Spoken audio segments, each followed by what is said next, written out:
우리 말씀을 통해 불을 넘어 빛으로라는 제목으로 말씀을 함께 나누도록 하겠습니다. 우리가 읽은 오늘 본문 말씀 출애굽기 14장은 성경에 기록된 사건 중에 가장 유명한 사건이지 않을까 싶습니다. 홍해를 가르는 사건, 다윗이 골리앗을 물리친 사건, 이런 사건들은 교회를 안 다니는 사람조차도 알 수 있을 만큼 유명한 구절이라고 할 수 있겠죠. 자, 14장 이전까지 보면 하나님께서 10가지 재앙, 기적, 표적을 통해서 이스라엘 백성들 가운데 그리고 바로 이집트 사람들 가운데 하나님의 영광을 분명하게 보여주셨어요. 그리고 400여 년 동안 신음하고 살아가던 이집트 땅, 애굽 땅에서 종살이하면서 신음하며 살던 이스라엘 백성들을 드디어 하나님께서 끄집어내셔서 이집트 땅에서 홍해 앞까지 이끌어 내셨습니다. 매 기적마다 보고도 믿기 어려울 만큼의 엄청난 기적이었죠. 이런 초월적인 간섭하심이 생애 한 번만 있어도 아마 우리는 매일마다 감격하며 살 것 같아요. 저 같은 모태신앙인 경우에는 특별히 어떤 특별한 경험보다는 의례적인 어떤 이런 일상적인 삶을 통해서 하나님 앞에 걸어왔기 때문에 이것도 참 귀하지만 이러한 특별한 경험들을 보면은 때론 부러울 때도 있거든요. 근데 이게 한 가지만 놀라운 게 아니라 무려 10가지가 연속적으로 주어지는데 엄청나다라는 거예요. 그러니까 이스라엘 백성들이 이 일을 한순간에 갑자기 경험했다라고 한다면 이들에게도 굉장히 충격적인, 진짜 살아계시구나, 정말 하나님은 나의 하나님이구나 라는 사실을 마음에 새길 수밖에 없었을 거라고 생각을 합니다. 놀라우신 하나님이죠. 그리고 이 놀라우신 하나님의 손에 붙들려 걸어가고 있는 이스라엘 백성들의 놀라운 생애가 이 출애굽기에 기록되어 있습니다. 그런데 더 놀라운 게 있습니다. 분명히 하나님이 놀랐고 자신의 삶도 놀라운 경험으로 채워져 있는데 그 연속적인 하나님의 간섭하심을 경험하고도 이들이 도통 바뀌지가 않아요. 굉장히 놀랍지 않습니까?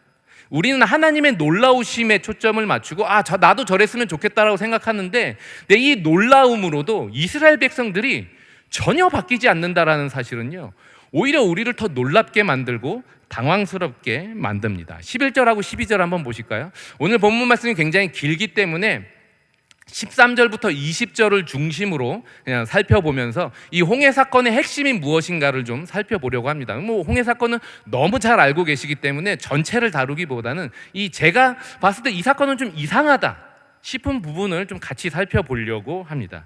자, 11절하고 12절 보시면은 이렇게 이스라엘 백성들이 얘기를 합니다. 그들이 또 모세에게 이르되 애굽에 매장지가 없어서 당신이 우리를 이끌어내어 이 광야에서 죽게 하느냐? 어찌하여 당신이 우리를 애굽에서 이끌어내어 우리에게 이같이 하느냐? 우리가 애굽에서 당신에게 이른 말이 이것이 아니냐? 이르기를 우리를 내버려 두라. 우리가 애굽 사람을 섬길 것이라 하지 아니하더냐? 애굽 사람을 섬기는 것이 광야에서 죽는 것보다 낫겠노라. 이전부터 이스라엘 백성들은 놔둬라, 우린 안 나간다, 그냥 이렇게 살란다, 우리 인생이지 네가 왜 간섭하냐, 하나님 그냥 이대로 놔두십시오, 계속해서 멈추어 있으려고 했는데 10가지 재앙을 통해서 이들이 어쩔 수 없이 빠져나온 거예요. 그러니까 이들이 바뀌어서 빠져나온 게 아니라 하나님의 주권적인 인도하심에 따라 여기까지 왔는데도 불구하고 이들은 여전히 다시 돌아갔으면 좋겠다, 내버려두지 왜 끌고 왔느냐라고 원망하고 불평하면서 입에서 막 불을 뿜어내고 있는 것이죠. 이게 이스라엘 백성들의 처음부터 지금까지의 모습이었습니다. 이해가 돼요. 앞에는 꽉 막힌 홍해, 뒤에는 무시무시한 이집트 백성, 이 이집트 군사, 그 당시에 최첨단을 선도하는 그러한 군사가 자기들을 그냥 끄집어서 데리고 가는 정도가 아니라 얼마나 처참하게 질질 끌고 가겠어요. 정말로 끔찍한 사건이 뒤에서 밀려오고 있기 때문에 저는 이스라엘 백성들의 이 아우성, 이 원망이 이해가 됩니다. 이때 불을 뿜으며 아우성을 치고 있는 백성들을 향해 모세가 굉장히 멋진 말을 하죠. 우리에게 굉장히 익숙한 말인데요. 자, 13절하고 14절 우리 한번 모세의 심정으로 한번 같이 한번 읽어보도록 하겠습니다. 13절부터 14절입니다. 자, 시작. 모세가 백성에게 이르되 너희는 두려워하지 말고 가만히 서서 여호와께서 오늘 너희를 위하여 행하시는 구원을 보라. 너희가 오늘 본 애굽 사람을 영원히 다시 보지 아니하리라. 여호와께서 너희를 위하여 싸우시리니 너희는 가만히 있을지니라. 아멘. 이 말씀이 오늘 이 자리에 있는 우리의 심령에도 깊이 새겨지는 은혜가 있기를 소망합니다. 자, 그럼 제가 질문 한 가지를 한번 해볼게요. 우리에게 굉장히 익숙하죠. 교회를 수요 기도에 나오시는 분들이면 이 말씀은 너무나도 익숙하고 기도하면서 한 번쯤은, 그리고 너희는 가만히 있어, 물론 이제 시편의 말씀이긴 하지만 이 말씀은, 이 찬양을 하면서 우리는 참 많은 은혜를 받았습니다. 자, 그럼 13절부터 14절의 이 모세의 말에 대해 여러분들 어떻게 생각하시나요? 모세가 한 이 말을 긍정적으로 평가할 수 있을까요? 아니면 무언가 이상한데? 라고 봐야 할까요? 우리에게 너무나도 익숙한 이 말씀, 그리고 우리가 너무나도 자주 들었고 은혜를 받았던 이 말씀, 그리고 우리도 이렇게 해야 한다라고 생각했던 이 말씀이 과연 성경은 긍정적으로 표현하고 있을까요? 아니면 무언가 좀 이상한데? 라고 우리에게 제시하는 구절일까요? 이렇게 말하니까 뭔가 뒷부분인 것 같으신 거죠? 네. 이 모세의 말은요, 두말할 것 없이 매우 분명한 믿음의 표현입니다. 그렇지 않습니까? 자, 13절 한번 보시죠. 여기에 나오는 중요한 단어가 뭐냐면 가만히 서서라는 단어예요. 가만히 서서라는 문장이 13절에 한 번, 14절에 한 번 기록되어 있습니다. 근데 13절에 기록되어져 있는 가만히 서서라는 단어는요, 히브리어로 야차브라는 단어예요. 이 두 단어가 다른 단어예요. 우리는 같은 단어로 번역해서 그냥 같은가 보다라고 생각하는데, 가만히 서서, 그래서 우리는 그냥 가만히 서 있으면 되는가 보다라고 생각하지만, 이 단어는 가만히 서 있으라라는 단어가 아니에요. 무슨 의미냐면은 이 야차브라는 단어는 계속 머무르다라는 단어예요. 그러니까 뒤에서는 지금 애굽이 계속 쫓아오죠. 살 수 있는 방법은 뭐예요? 스스로 쫓아오는 애굽에게 돌아가서 우리가 돌아가겠습니다라고 말하면 덜 매를 맞을 거예요. 그러니까 돌아가려고 하는 이스라엘 백성들을 향해 모세가 뭐라고 하냐? 가만히 머물러 있어라, 계속 머물러 있어라라는 거예요. 애굽을 섬기던 자리, 세상으로 돌아가지 마라, 이 말을 지금 모세가 이야기하고 있습니다. 돌아가려고 하지 말고 계속해서 지금까지 우리를 인도하셨던 그 하나님 안에 머물러 있어라. 비록 우리 앞에 홍해가 있지만, 우리의 상황은 꽉 막혀 있지만, 세상으로 돌아갈 걸, 그냥 그때 그렇게 그냥 세상 사람들처럼 나도 그렇게 할 걸 이라는 자리로 돌아가지 말고, 비록 여전히 출입구는 보이지 않고 여전히 깜깜하지만 계속 머물러 있어라. 이게 바로 가만히 서서에 담겨져 있는 내용이죠. 자, 그런데 두 번째 기록되어져 있는 14절에 있는 가만히 있을지니라 라는 단어는요, 히브리어로 하라쉬라는 단어예요. 하라쉬. 이 단어는 무슨 의미냐면은 침묵하다라는 단어입니다. 계속 머무를 뿐만 아니라 침묵하라라는 거예요. 뭐에 침묵하라라는 거예요? 지금 이스라엘 백성들은 계속 외치고 있잖아요. 계속 원망하고 돌아갈 걸. 이 이스라엘 백성들은 이 상황에서, 하나님이 붙드시고 있는 이 상황에서 무엇을 따라 살고 있냐면 하나님을 따라 사는 게 아니라 자신의 본성을 따라 살고 있는 거예요. 여전히 이 모세가 얘기하는 것은 가만히 계속해서 하나님 안에 머물고 네 안에서 계속해서 아우성치며 이게 불을 지르고 있는 본성에 대해 침묵하라라는 거예요. 이스라엘 백성들뿐만 아니라 오늘을 살아가는 우리도 비슷하지 않습니까? 계속해서 우리의 본성에서 우리를 계속 충동질하잖아요. 그냥 그렇게 해도 돼, 이 정도도 괜찮아. 세상 사람들도 계속해서 본성을 따라 살고 싶은 마음이 우리 가운데 치고 올라온다라는 거예요. 이게 잘못된 게 아닙니다. 늘 항상 우리는 본성과 싸우는 거예요.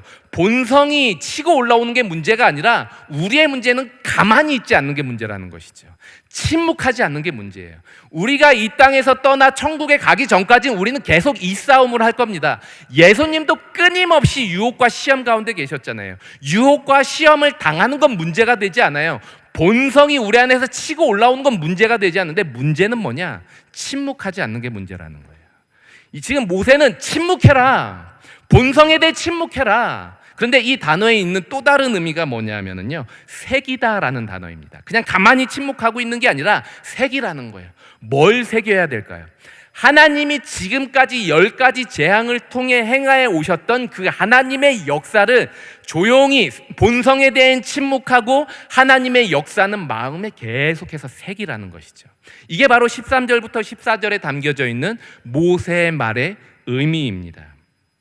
세상을 두려워하려는 연약한 본성에 대해 침묵하고 두려워하는 내 자신의 마음을 향해 하나님의 역사하심, 지금까지 역사해 오셨던, 지금도 변함없이 그렇게 일하실 하나님을 어디에? 본성에 계속해서 새기라는 거예요. 혹시 이 자리 가운데 계신 분들 중에 무언가 모르는 두려움 가운데 계시는 분들 계십니까? 오늘의 이 13절부터 14절의 말씀이 여러분들의 심령에 새겨지는 하나님의 말씀이 되기를 소망합니다. 두려움에 침묵하시고 두려움에 지지 않으시고 오히려 두려움 가운데 주의 역사하심을 새김으로 주 안에 계속해서 머무는 은혜가 여러분들 가운데 있기를 축원합니다. 그렇다고 한다면 이 말을 한 모세도, 그리고 이 말을 나중에 출애굽기에 기록한 모세도 자신이 했던 이 13절부터 14절의 말을 잘했다 라고 평가할까요? 그렇게 평가했을까요? 뜻밖에도 모세는 그렇게 평가하지 않아요. 무슨 소리 하는 겁니까, 목사님? 이라는 표정으로 쳐다보고 계시는데 성경이 그렇게 말하고 있어요. 15절을 보시죠. 자, 15절. 여호와께서 모세에게 이르시되 너는 어찌하여 내게 부르짖느냐.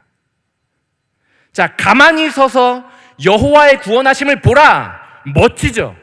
근데 여기에 대해 하나님께서 뭐라고 말씀하시는 거예요? 너는 왜 부르짖고 있느냐라는 거예요. 여러분, 이게 잘 매치가 되세요?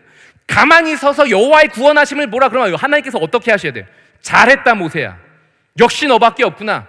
다 나를 의지하지 않지만 너는 나를 의지하고 있구나. 계속해서 이스라엘 백성들을 향해 나의 역사하심을 선포해라. 이게 자연스러운 전개 아닌가요? 그런데 하나님이 지금 누구를 향해 말씀하시는 거예요? 모세를 향해. 너 왜 그러고 있는 거야? 이 뉘앙스가 잘했다라는 칭찬의 뉘앙스인가요? 아니면 너 뭔가 잘못 놓치고 있다라는 교훈의 뉘앙스인가요? 저는 아무리 봐도, 히브리어를 아무리 돌려보고 이 문장을 다시 보고 다시금 봐도 이거는 칭찬의 뉘앙스보다는 무언가 주의를 시키는 하나님의 메시지라고 밖에 볼 수가 없어요. 14절에서 끝난다면 오케이, 잘했다, 이걸 우리가 본받고 이렇게 하자. 그런데 15절이 바로 이어진다라는 것은 뭔가 이상한데? 라고 봐야 하죠. 아마도 모세는 13절부터 14절의 말을 한 후에 백성들과 함께 그 자리에 머물고 침묵하며 간절히 하나님의 역사하심, 또 다른 역사하심을 기도했을 거라고 생각합니다. 마치 부흥의 현장처럼 원망했던 이스라엘 백성들의 말이 바뀌어서 기도하는 현장으로 저는 바뀌었을 거라고 어렵지 않게 생각할 수 있어요. 이게 문제입니까? 전혀 문제되지 않아요. 이건 문제되지 않아요. 13절하고 14절의 말 자체는 문제가 되지 않고 매우 훌륭하지만 그럼에도 뜻밖에도 하나님은 이런 모습을 잘하고만 있다고 평가하지 않으신다라는 거예요. 우리는 홍해 갈라졌다, 하나님께서 길을 내셨다, 할렐루야 라고 생각하고 이 본문을 닫죠. 이 본문은요, 굉장히 특이한 본문이에요. 왜 하나님께서 이렇게 말씀하셨을까요? 왜냐하면요, 모세가 13절부터 14절 그 이상으로 나아가지 않고 있기 때문이에요.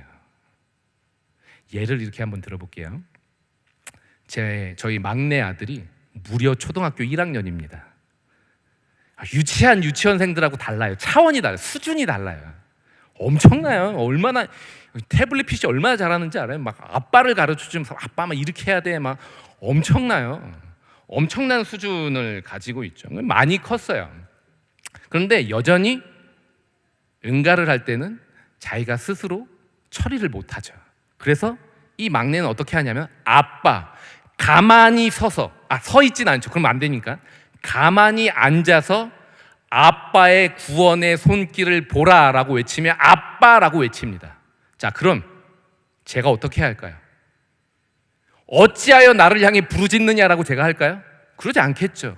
비록 냄새가 정말 이런 표현이 어떨지 모르겠 더럽게 많이 나고 제 아들이지만 코를 찔러도 가죠. 그리고 어이구 오늘은 황금색을 쌌네. 그러고는 막 기쁜 모습으로 닦죠. 그런데 이 아빠를 바라보면서 아빠 나를 구원해 줘, 나를 깨끗하게 해줘, 이 말 자체는 문제가 되지 않아요. 전혀 문제되지 않아요. 근데 저희 아들이 초등학교 1학년이 아니라 대학교 1학년이 됐는데도 아빠를 외치며 아빠 그러면은 전 어떻게 할까요? 어찌하여 부르짖느냐라고 제가 얘기를 하겠죠. 그 말 자체에 문제가 된다라는 게 아니라 이건 당연한 거예요. 모세의 입장에선 이게 당연한 거고 저희 막내 아들의 입장에선 이건 당연한 거예요. 이게 문제가 되는 게 아니라 그 과정을 거쳤으면 이제 그 이상으로 나아가야 되죠. 그 이상으로 나아가지 않으면 대학교 1학년인데 여전히 응가를 닦고 있는 저를 바라보고 계시다면 여러분들은 참 저 집안은 정말 아름답다. 어떻게 막내 아들의 저렇게 참 대단한 목사님이 우리 목사님 정말 존경스럽다라고 생각하시겠어요? 아니면 왜 저렇게 가르쳐? 라고 생각을 하시겠어요? 후자죠. 모세가 지금 이 자리 가운데 머물러 있다라는 것이죠. 모세가 13절부터 14절까지 잘 왔습니다. 근데 문제는 뭐냐면 이스라엘 백성들과 똑같아요. 이스라엘 백성들도 그 이상으로 도저히 나아가려고 하지 않는다라는 거예요. 누구도? 모세도. 근데 모세만 그러는 게 아니라 신약 시대를 살아갔던 예수님의 제자들도 모세와 똑같이 자신이 하나님께서 끌어오신 그 수준 이상으로 나아가는 데는 관심이 없더라. 그래서 그게 문제가 되더라 라고 성경은 끊임없이 이야기합니다. 자, 사도행전 1장 23절에서 26절 성경을 한번 펴주시죠. 물론 앞에 있긴 하지만 성경을 한번 피셔도 괜찮을 것 같습니다. 자, 사도행전 1장 예수님께서 부활하신 예수님께서 드디어 제자들을 떠나 승천하세요. 제자들만 덩그러니 남았죠. 제자들이 뭐랄까요? 가만히 서서 기도하기 시작합니다. 그리고 가만히 서서 기도하다가 뭔가 퍼뜩 생각나는 게 있어요. 뭐예요? 가룟 유다가 죽었는데 12제자 중에 한 자리가 결혼이 났는데 이걸 채워야지. 이 문제를 해결하기 위해 예수님의 제자들이 모이죠. 자, 그래서 어떻게 하는가? 23절입니다. 자, 23절 한번 보시면 그들이 두 사람을 내세우니 하나는 바사바라고도 하고 별명은 유스도라고 하는 요셉이요 하나는 마띠아라. 수많은 사람들 중에서 두 명을 추립니다. 근데 그 중에 한 명이 요셉이에요. 자, 요셉과 마띠아, 물론 마띠아가 선출이 됐습니다. 요셉과 마띠아 중에 제자들은 누구를 더 어울린다라고 생각했을까요? 가룟 유다를 대신해서 우리와 함께 이 사도직을 감당할 중요한 직책으로 누구를 생각했을까요? 아마도 요셉이었던 것 같아요. 왜냐하면은 요셉이 이름이 더 먼저 등장하고 요셉은 굉장히 자세하게 이름이 소개되고 있습니다. 아마도 그 당시에 유력했고 굉장히 큰 힘이 됐던 사람인 것 같아요. 그런데 자, 24절부터 보시죠. 그들이 기도하여 이르되 무사람의 마음을 아시는 주여 이 두 사람 중에 누가 주님께 택하신 바 되어 봉사와 및 사도의 직무를 대신할 자인지를 보이시옵소서. 유다는 이 직무를 버리고 제 곳으로 갔나이다 하고 26절 어떻게 해요? 제비 뽑아. 제비를 뽑아 누구를 뽑아요? 마띠아가 선출됩니다. 그리고 그가 11사도의 수에 들어가니라 라고 이야기를 하고 사도행전 1장은 문을 닫습니다.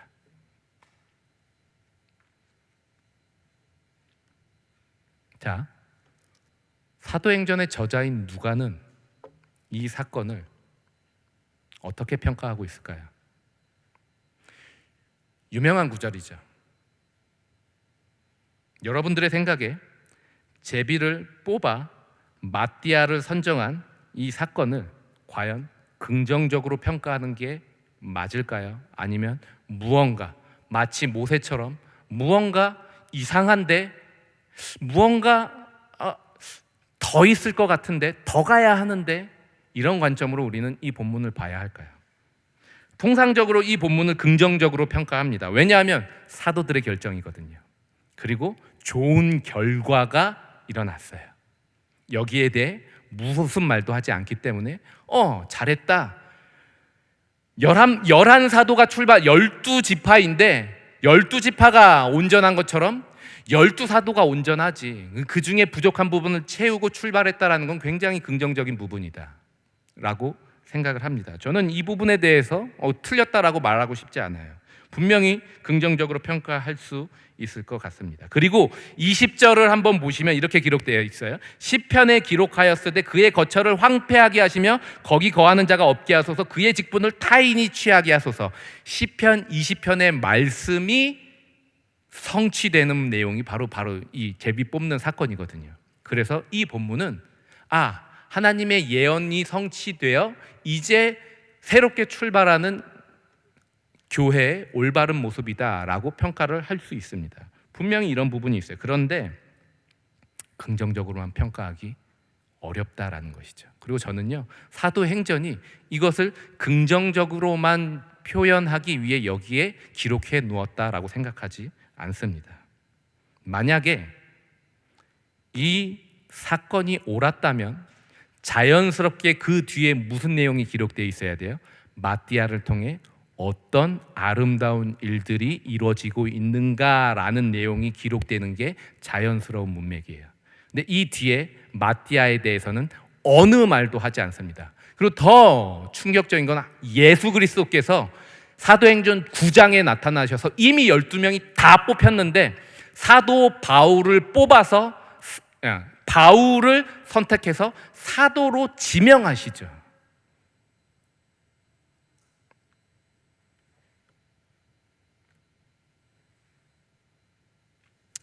뿐만 아니라 만약에 이 제비뽑기를 긍정적으로 우리가 본다고 한다면 우리는 중요한 사건 때마다, 사도행전은 중요한 사건 때마다 이 제비뽑기를 해야 돼요. 그런데 이 사도행전 13장, 14장 이렇게 넘어가면서 사도들이 누구를 선교사로 파송할까 생각할 때 더 이상 제비뽑기를 하지 않아요.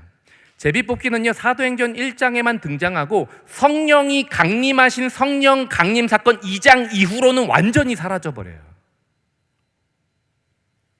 만약에 이 제비뽑기가 옳다고 한다면 우리 임직식 할 때 제비를 뽑아야죠. 그렇지 않습니까? 무언가 중요한, 우리 권사회 회장님 뽑으실 때 제비를 뽑으셔야죠. 무슨 회장을 뽑을 때 제비를 뽑아야죠. 그게 성경적이잖아요. 지금 이 사도행전에서 말하려고 하는 것은 누가는요, 성령 강림 사건 이전에 이 사건을 기록해 놨다라는, 이게 중요해요. 성령이 강림하시기 전에, 성령에 붙들려 있기 전에 사도들의 수준은 어떠했는가, 이들의 수준이 옳았다 틀렸다 이걸 말하려는 게 아니라, 지금 이거를 본받아야 된다 본받으면 안 된다 이런 얘기를 하는 게 아니라 이들의 수준을 얘기를 해주고 있는 거예요. 이 제자들의 수준이 어떤 수준이냐 하면은 가룟 유다의 결혼을 제비뽑기로 선정하는 수준 정도예요. 다시 말하면 제비뽑기는 구약의 수준이죠. 사도들은 구약의 수준까지는 잘 왔어요. 하나님을 의지하며 제비를 뽑는 것도 하나님의 주권에 달려있다라고 생각하고 있습니다. 철석같이 믿고 있어요. 잘 왔어요. 그런데 성령 강림 사건, 예수의 구원 사건은 이 차원이 아니에요. 훨씬 높은 차원의 수준을 우리에게 주시는 것이 구원이라는 것입니다. 구약의 수준을 잘 이어가고 있지만 하나님께서 예수 그리스도를 통해 우리에게 주시려고 하는 신약의 수준까지는 나아가고 있지 않더라. 이게 바로 사도행전이 이야기하고 있는 제자들의 모습이라는 거예요. 사도들은요, 하나님이 기뻐하시는 뜻을 예수님처럼 스스로 분별할 수 있는 영적 분별력이 없어요.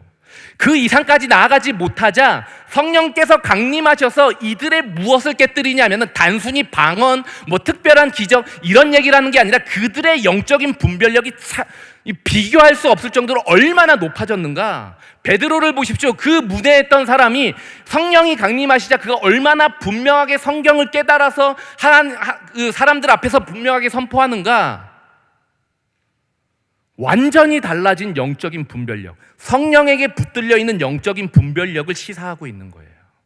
여러분, 성령 충만이 뭐라고 생각하십니까? 특별해지는 게 아니에요. 뭔가 특별한 상황이 풀리는 게 아니라 성령 충만은요, 영적인 분별력이에요.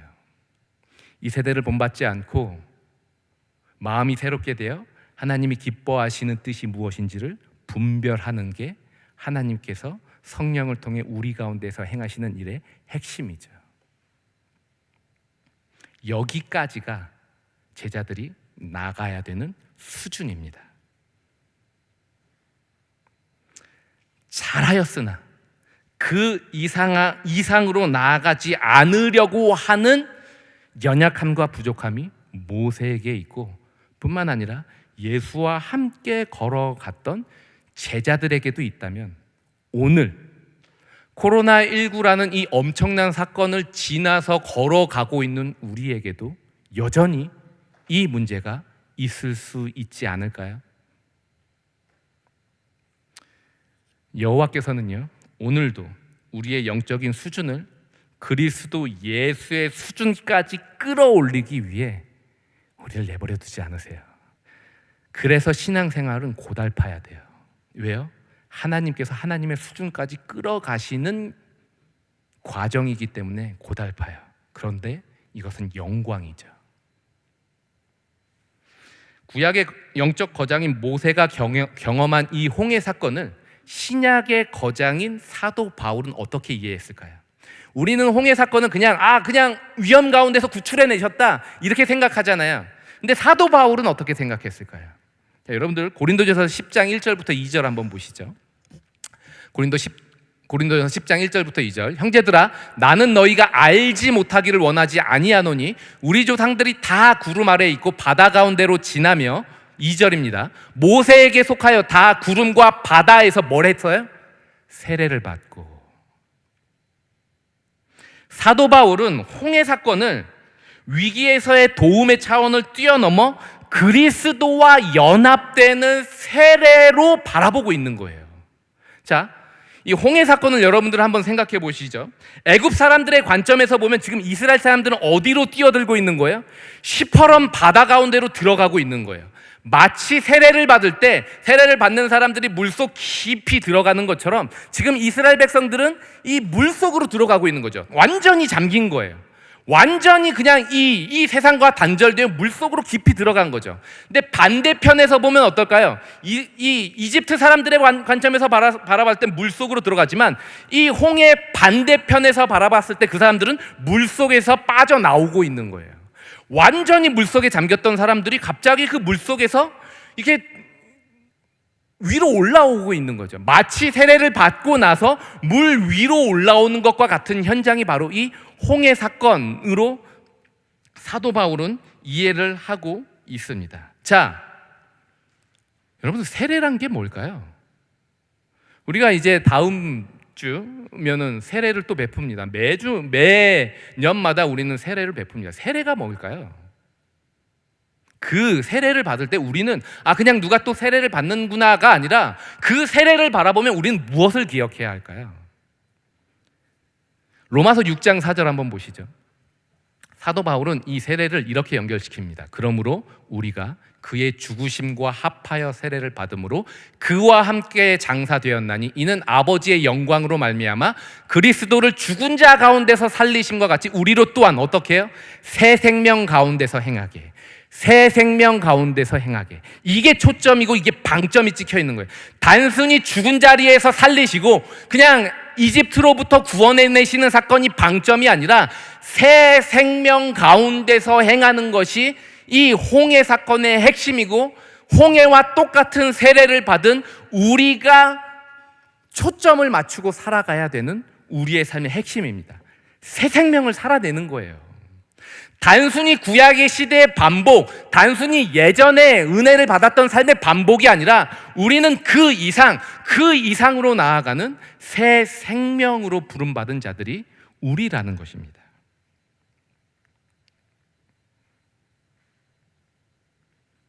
그리스도의 십자가와 함께 죽음으로 우리는 더 이상 세상의 원리, 이스라엘로 연결시키면 이집트의 원리, 이집트의 수준에 머물지 않게 된 거예요.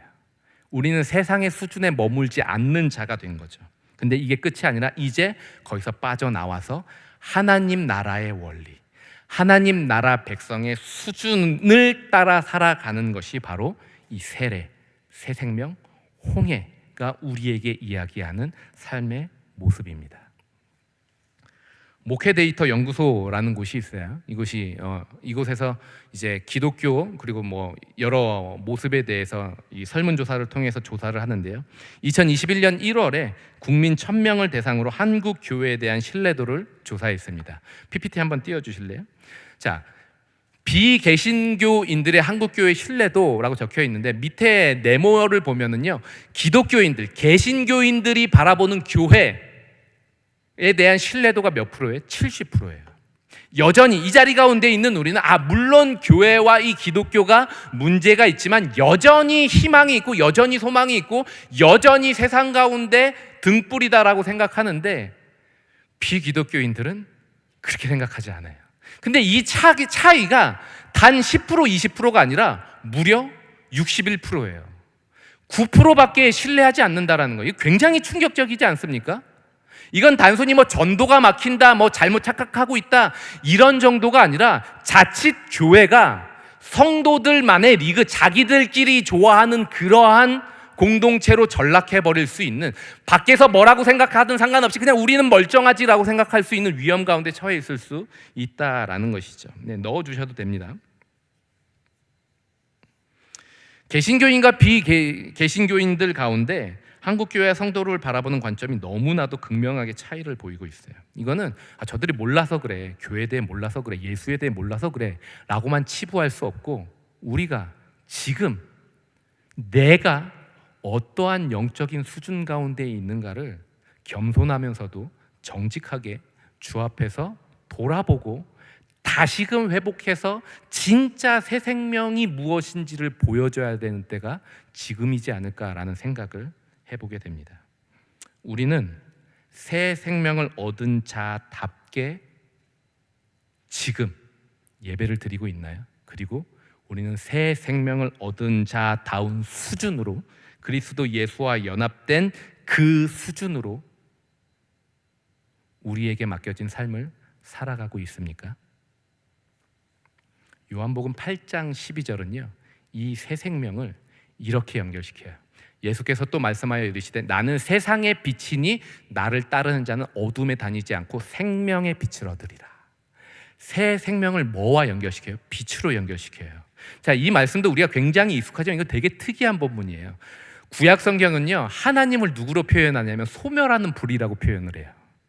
나는 소멸하는 불이다. 근데 여기서는 불이라고 표현하지 않고 빛으로 표현한다라는 거예요. 그게 그렇게 큰 차이가 있습니까? 여러분, 불하고 빛은요 비슷하지만 분명한 차이가 있어요. 불은 뭐 하는 거예요? 태우는 거예요. 그리고 불은 보통 심판과 연결되어 있습니다. 그런데 빛은요 보게 하는 거예요. 밝게 보게 하는 거예요. 빛은요 태우는 게 아니라, 심판하는 게 아니라 구원하는 거죠. 예수 그리스도는요 다만 불로 이 땅에 오신 게 아니라는 거예요. 예수 그리스도는 불을 넘어 빛으로 이 땅에 오셨습니다. 예수 그리스도는 그냥 예수를 믿지 않는 사람들, 하나님의 말씀대로 살지 않는 사람들 그냥 불을 내려 싹 다 태워버리기 위해 이 땅에 오신 게 아니라, 예수를 믿지 않고 여전히 바뀌지 않고 여전히 불을 뿜음을 원망하고 있는 이스라엘, 그리고 여전히 그 이상의 수준으로 나아가려고 하지 않는 제자들, 그리고 그들과 똑같이 오늘도 그냥 이 수준이면 됐지라고 교만하게 그냥 앉아있는 우리를 찾아오셔서 불로 태워버리시는 게 아니라 빛으로 오니라. 그게 다가 아니야. 그 이상이야. 네가 받은 구원은 네가 지금까지 누려온 그 정도가 아니라 훨씬 커 라고 우리에게 보여주시며 찾아오고 계신 것이죠. 이게 바로 예수의 삶이었고 예수와 연합된 우리의 삶이라는 거예요. 뭐요? 불이 아니라 빛입니다. 우리가 사는 시대는요, 다 불이 돼 가는 것 같아요. 나와 반대되는 상대 진영이면은요, 뭐 물불을 가리지 않고 그냥 다 불을 쏟아내죠. 그 불을 쏟아내는 장면을 보면서 우리는 또 불을 뿜어요. 왜 저렇게 불을 내느냐, 또 그냥 다 불이 돼 버리는 것 같아요. 불이 되는 거는 문제가 되지 않습니다. 무언가 잘못에 대해 누군가는 불을 내려야 돼요. 그런데 불이 최선이냐라는 거예요. 예수가 이 땅에 오셔서 불이 최선이셨냐라는 거예요. 아니요. 불을 넘어 빛이셨다라는 거예요. 이 땅 가운데 필요한 사람들은 불을 넘어 빛으로 사는 사람들이 필요한 시대가 지금 우리가 맞이한 시대, 9%의 신뢰도밖에 받지 못하고 있는 이 시대 가운데 필요한 사람들은 불의 사람들이 아니라 불을 훨씬 뛰어넘어 빛으로 살기로 작정하고 누군가의 삶을 비추며 살아가는 사람들, 그들이 바로 지금 시대에 필요한 사람들이고 이 자리에 있는 우리라고 성경은 이야기하고 있습니다. 우리는요, 세상의 원리와 수준, 불을 뛰어넘어 세상이 할 수 없는, 그리고 세상이 그토록 원하는 빛으로 부름 받았습니다. 이게 우리의 자랑이고 우리의 명예라는 사실을 마음에 깊이 새기시는 은혜가 있기를 소망합니다. 여러분들 오늘 말씀이 16절 한번 읽고 마무리하도록 하겠습니다. 16절 보시면은 모세가 이 꾸짖음을 듣고 지팡이를 들고 손을 바다 위로 내밀어 그것이 갈라지게 하라. 이스라엘 자손이 바다 가운데 마른 땅으로 행하게 합니다. 드디어. 그래서 어떻게 되는가? 20절, 애굽진과 이스라엘 진 사이에 이르러 서니 저쪽에는 구름과 흑암이 있지만 이쪽에는 밝은 빛이 있으므로 밝음으로 밤새도록 저쪽이 이쪽에 가까이 하지 못하더라. 모세가 빛으로 나아가는 장면이 이 장면에서 소개되고 있죠. 빛이신 하나님께서 다만 혼자 비추시는 것으로 끝내시는 게 아니라 모세를 빛으로 불러서 그의 손이 빛을 보게 하고 그 길로 갈 수 있게 하는 게 모세가 더 나아가야 하는 장면이었다면, 오늘을 살아가는 우리가 다만 내 삶에 빛을 비춰주시옵소서 라고 말하는 차원을 뛰어넘어 누군가에게 손을 뻗어서 이게 빛이다라고 보여줄 수 있다면 우리의 삶은 의미 있지 않을까 생각해 보게 됩니다. 혹시 이 자리 가운데 어둠 가운데 계신 분들 계십니까? 그래서 두려운 분들 계십니까? 두려워하지 말고 가만히 서서 빛이신 주님을, 어둠인 세상을 보지 않고 빛이신 주님을 보는 은혜가 있기를 소망합니다. 홍해를 가르신 주님께서 여러분들의 모든 어둠을 가르시고 반드시 빛의 길을 걸어가도록 인도하시리라 믿습니다. 또한 우리는 세상의 빛이신 예수와 연합된 또 다른 세상의 빛이라는 사실을 다시 한번 마음에 새겼으면 좋겠습니다. 세상의 어둠으로 인해 두려워하고 방황하는 이들에게 너는 신앙생활 몇 년 했는데 여전히 이러고 있냐? 지금 코로나가 끝난 지 얼마 됐는데 아직도 안 나오고 이러고 있냐? 라는 불을 뿜는 게 아니라 이게 빛이다, 이게 예배다, 이게 진짜다, 다만 심판, 그렇게 하면은 복을 못 받아라고 불을 지르는 사람들이 아니라 이게 얼마나 우리의 삶을 충만하게 하는지 빛을 보이는 은혜가 여러분들의 삶이 되기를 주님의 이름으로 축원합니다. 말씀의 마무리를 짓도록 하겠습니다. 불을 넘어 빛의 수준으로 살아가는 영광스러운 삶 살아가시는 2022년의 마무리, 또한 2023년을 준비하는 이 기간이 되기를 주님의 이름으로 축원합니다. 빛 되시는 주님께서 어둠을 가르고 여러분의 길을 비추시며 여러분을 통해 어두운 가정의 문제, 그리고 이 시대의 문제를 밝히실 줄 믿습니다.